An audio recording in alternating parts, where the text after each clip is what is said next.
பிரிட்டனில் வாழ்ந்த மிகப்பெரிய டைனோசரின் கால்தடங்கள் ஆக்ஸ்போர்ட்ஷையரில் உள்ள ஒரு குவாரியில் கண்டுபிடிக்கப்பட்டுள்ளது.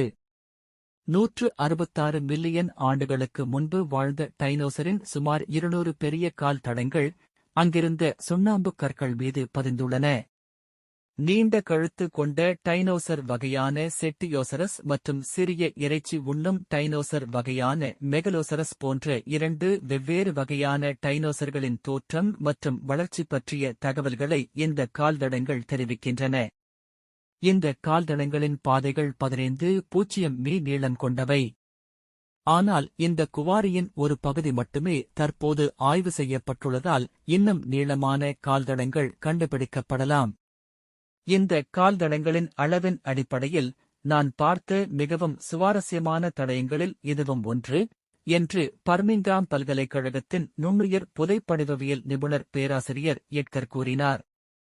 இதுபோன்ற பெரிய உயிரினங்கள் பூமியில் எவ்வாறு வாழ்ந்தன என்பதை நீங்கள் சில காலம் பின்னோக்கி சென்று கற்பனை செய்து பாருங்கள்.